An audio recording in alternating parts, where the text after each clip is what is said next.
Hey, happy day 728 of what she up to now. Sharon Horne-Ellstrom here. That's where the she comes from. Documenting my journey as I transition from the brick and mortar world of business and the corporate America to the online world of business. Obviously, it's been a bigger challenge than I thought it would, or I'd probably still be doing this, but it'd be called something different. I wouldn't be documenting my journey every single day of what I'm doing as I'm building my online business. I would just be probably posting once or twice a week a summary or a sales type presentation.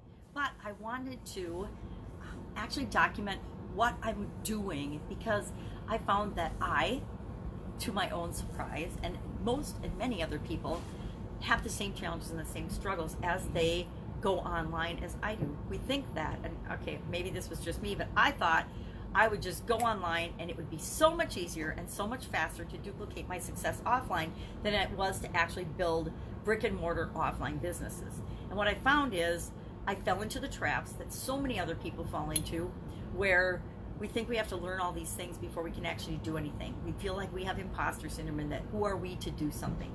We get sucked into all these false beliefs and all these courses and trainings and gurus and who to follow and who to listen to, and we compare ourselves to others. We do all these things that slow us down. I don't know why, but online there's like this whole culture where this happens, and I got sucked into this vacuum along with everybody else. That's why it's day 728 that I'm talking to you about transitioning from the offline to the online world. So that's part of why I do this every day. And I can't see, I actually write notes in the morning. I do a video for my Supersize Your Business group, and I write notes on a piece of paper, mainly because I want to remember the things, because I can't see to read my notes. So even with a magnifying glass, I'm not going to sit here, and even with a magnifying glass, I don't know that I could see to read my notes. So I write things down, can't see to read my notes, which is part of why I decided to document it via Facebook Live video. And live videos are easy to keep and save and make. They're live, nobody cares. So that's why I've been documenting my journey. Part of why I've been documenting my journey. And it helps me to remember what I've tried, what I haven't tried, what works, what doesn't work. I need to get somebody to kind of catalog and go through them for me, because I don't go back and listen to my videos. There's a lot of them. There's, 728 in this series. There's 365 to 400 in several other series I've done. The Daily Scare Share ended up being, I think, 370 some days. The Happy Every Day, I think that one was almost 369 days maybe. The challenge I'm doing now, the Do One Fun Thing Every Day, this will be at least 365 days, because I'll go into next year. I ended up being like a week off, and instead of doubling up this year, I just finished do one thing every day that makes you happy, and then I rolled right into the next day, do one fun thing every day, instead of doubling up. The year before, I doubled up on doing stretching your comfort zone, doing one thing that scares you every day with happy, and it just was kind of a pain. And the reason I do that video every morning is to wake my voice up and get me moving. And so I didn't really need to do two of them. It just kind of felt like more work. So this year I said, no, I'm not going to do two. I'm just going to do the one, so we'll roll in. And that kind of got me off the January 1st to December 31st track. But there was always more than 365 days in the books anyway, so it works out. And guess what? It doesn't matter. I can do whatever I want, right? I'm doing it, so I can set it up however it works for me. I do my videos early in the morning, which for live videos, it's not the best time to get people on live watching your videos. And I sacrifice having live people on because I have to do them when I can do them. I have to do them when it's quiet where I live.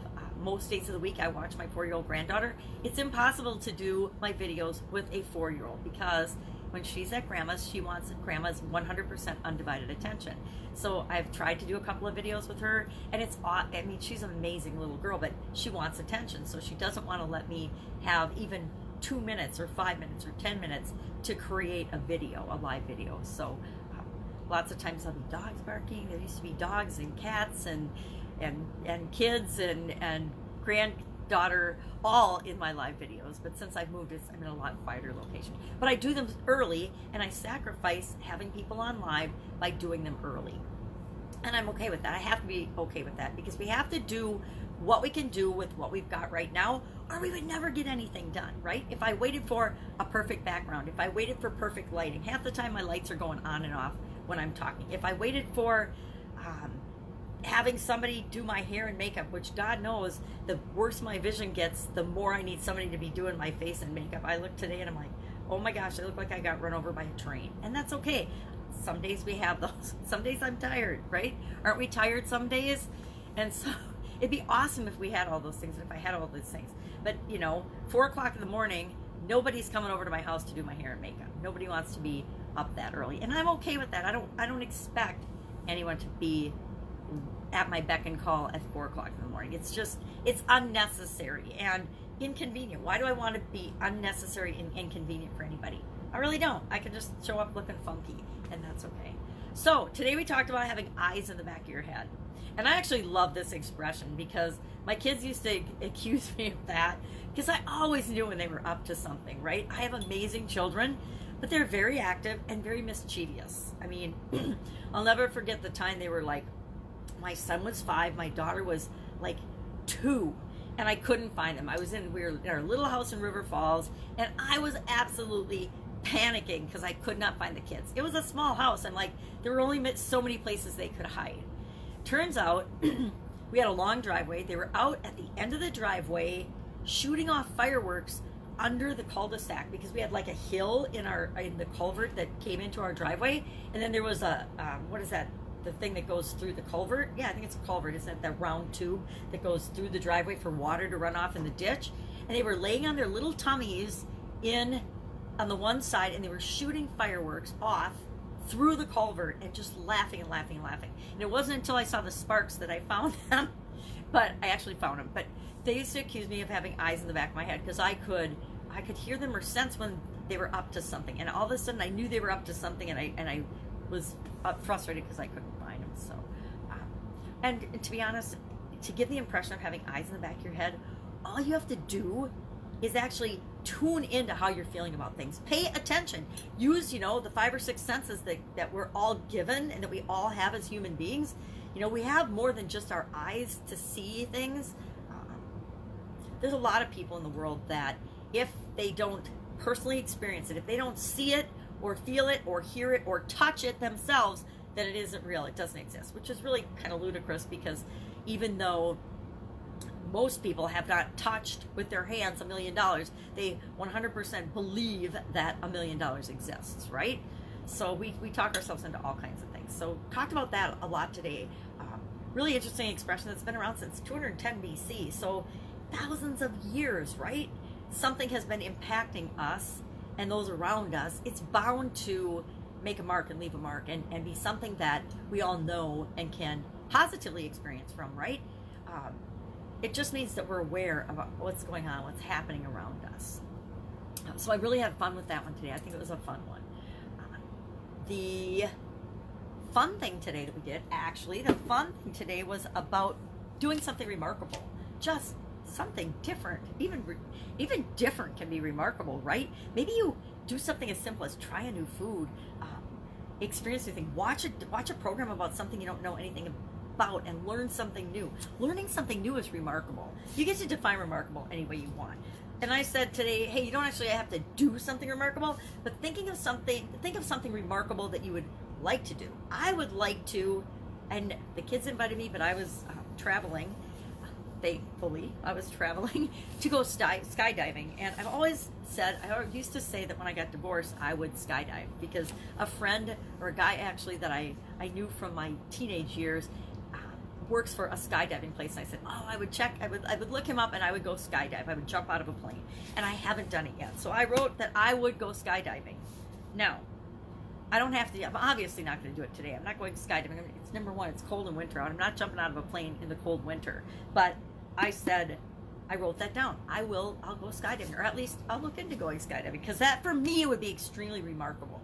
And it's a remarkable experience to you because everything on this planet is defined by us, right? It's how do we experience things.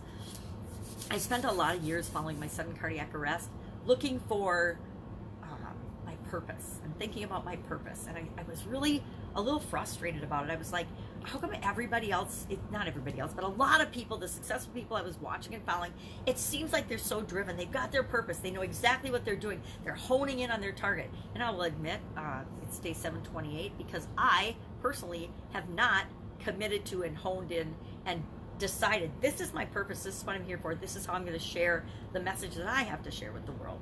But I'm watching everybody around me do it, right? Now, what happens when we compare ourselves to others?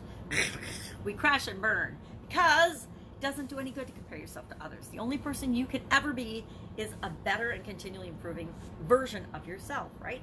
It's a lot more fun to be yourself. It's a lot more freeing, a lot more fun. It's a lot easier to be yourself than to try to be anybody else. It takes us a long time to learn that one too. Although some people are old souls or something, and they just seem to understand it. I love young people who just get all of these life lessons and life principles that it takes the rest of us, decades to learn and figure out. So, remarkable, honing in on one thing, challenges. So, I want to talk about challenges a little bit today. Doing, and way behind, I started the Mel Robbins challenge. She's got a challenge called Best Decade Ever, and she's talking about getting people to dream bigger. And I think I did day 5's homework today. I joined it like after day 15, so I'm only 5 days into it, but I'm trying to go back and catch up on some of the lessons in case they disappear. A lot of challenges nowadays, and I will admit I'm going to do a challenge starting February 3rd where my content is going to disappear and go away. And I've never done one. I've just always done my challenges and left my content up. Now, most people don't know where to find the content, so to me, it's never been a big deal, and I don't get that whole scarcity mentality like, oh my God, somebody's gonna find it if I leave it up. And I've always just left it up. And the people that know it and know of it know where to find it. Anybody else, you're not gonna know unless you ask me. If you ask me, hint, hint, I will absolutely tell you. If you're looking for a challenge on anything, I've probably done one, so just hit me up and I'll share the content. You can look at it and listen to it and see if you can't get the results that I and the other people that went through the challenge had gotten on that particular topic. It can be anything from emotional stress, physical, chronic pain. What else have I done? How to find leads for your business. I've done technical things in terms of online business. I've done business things. I've done supersize your business. Lots of them. So if you had a question about a challenge, something, blood pressure, I just did a 90-day blood pressure challenge at the end of last year. So all different things. Now, I haven't done a plank challenge. I haven't done a burpee challenge. You will never, I can honestly say, I don't think I will ever do a burpee challenge. I hate burpees for a lot of reasons. My heart and my box don't like burpees. Now, is that a false belief? Absolutely. Because could I be the burpee queen? Probably, but do I want to be? No. I don't want to be good at burpees. I'm okay with that. So challenges. So February 3rd, I'm starting a challenge. This challenge, everybody's invited to, but I am going to have the content go away after 10 days. It'll be a 10-day challenge, but after day 10, the content will go away. It is called the Live Thrive Challenge. It's going to be a challenge on how to set up your own challenge, how to create a challenge to attract the people or the results that you want to you. How do you create a challenge? How do you do one? How do you make your own challenge? Step by step, every single thing. By the end of the 10 days, you will have your own challenge set up. If you just do the one thing every day that is called out in the challenge, by the end of 10 days, you'll have a challenge, and you can turn around and the next day or the next week, you could actually put your challenge out there, and you could be attracting the people that you want to you, or you could be getting the results that you want in your life because you've set up your own challenge to help you get the success and the results that you want. So Live Thrive Challenge, and I'm not loving the name, but that's what I'm calling it for right now because I've already got a Thrive Challenge page and a Thrive Challenge group set up. So it's quick and easy for me to just roll into that group. And I can spend this week then mapping out. Now I already know the topics, I already know the challenge, I already know what that's going to be, but I can spend the week doing, getting the graphics done for the header on the group and on the page. I can spend it mapping out and doing the workbooks because I love having assignments and workbooks, and I usually only give people one thing a day to do. Watch a short video, do this one thing. Watch a short video, do this one thing, because otherwise it's overwhelming and you can't get it done. Now in my more in-depth challenges, we might do more than one thing, but the trend seems to be that these challenges have, an hour-long discussion with them, which is usually, a little bit of content and then a whole lot of selling. And that's not what I'm doing. I absolutely positively refuse to do that. Mine's going to be 90% content, 10% I'm going to offer you something if you want to work further on the end of it, because I've been really guilty of just leaving people hanging. I teach you how to do something, I show you great content, I show you all this stuff, and then I don't have a call to action. I don't say, well, this is how you can work with me in order to continue and get the result even more of what you want. So this week I have to map that out. What is that going to look like? And as I was thinking about this morning, I was getting ready this morning, and I was thinking about it and thinking about the programs that my ex-husband and that I personally have been involved in over the decades, because I've been around a long time, right? Pajama grandma. Normally I've got my pajamas or a robe or something on, and today I was like, I'm not cold, so I don't need my robe on, so I'm just going to go in my shirt. My granddaughter loves this shirt, but to be honest, it reminds me of home ec class in junior high, and I never took it in high school, but in junior high, we had to make these smock tops. The girls had to make smock tops, and I don't remember what the guys made because there were only a couple of them in the class, but we girls had to make smock tops. So we learned how to sew smock tops, and I just laughed because I've been sewing for a long time. My mom taught me to sew when I was little, and we had a swimming pool growing up. So every day after school, I would come home, make a swimsuit, or in the summer, every day, I would get up in the morning, make a swimsuit, and have a new swimsuit every day. Because my mom had this room full of fabric. My mom was and still is a saver, which is where I get it. I swear I come by it honestly. And so she actually is one of those people that had a whole room in our house that was floor to ceiling fabric. So every day I would just go in there, I'd take a fabric out, and I'd whip up a swimsuit or whip up a shirt or something. I haven't done that for years. I actually admit I gave my sewing machine to charity as I was downsizing out of my house. That is the biggest challenge this week, is selling our house. Already got multiple offers on it, so I'm super excited about that. But it's still a little stressful. It's got me breaking out. It's got me, I don't know why, but whenever we're doing a big project or something, and we're transitioning into something new, to me personally, it's stressful. It can be positive stress, which is called eustress, EU stress, or it can be negative, which I call de-stress. And a lot of stress I've over the years let myself experience as negative. Even though I've done multiple challenges on reducing stress, every once in a while I still have to go back and remind myself that, hey, this too shall pass. The universe is here to support us all. It's just how I'm looking at it. If I change my perspective, I'm like, okay, this is exciting. It's not scary. It's not stressful. It's exciting. And exciting is stressful too, right? So mapping out the Life Thrive Challenge, and that will be February 3rd. We'll start February 3rd. What am I thinking? I totally lost my train of thought. That happens. It happens on live video where I am actually speechless. So that's it. That's all I got today. I'm going to move on and get to work because I've got some quiet time today. I love Saturdays and Sundays. Saturdays and Sundays, I actually get time to myself to work on some of the things that I want to work on. All the other days of the week, I have to kind of fit it in. Like a lot of stay-at-home moms, working moms or dads that are trying to build a business on the side while you have another job, while you have kids around. I am back to this year really, really experiencing that. Decided I'd hang out with my 4-year-old granddaughter weekdays, and I love it. I wouldn't trade it for the world, but it's definitely a challenging year, and it's like, I know I can figure it out. If I could figure it out when she was 1 and I was running an Italian food manufacturing business, I can definitely figure it out when I'm doing things online, right? So again, if I can help you in any way, hit me up in the comments below. If you have a question about business, anything business related, offline, online, especially manufacturing, compliance, quality, sanitation, food businesses, restaurants, bars, what else have I done? Sales of products, physical products, online business, things, anything to do with ClickFunnels, anything to do with marketing.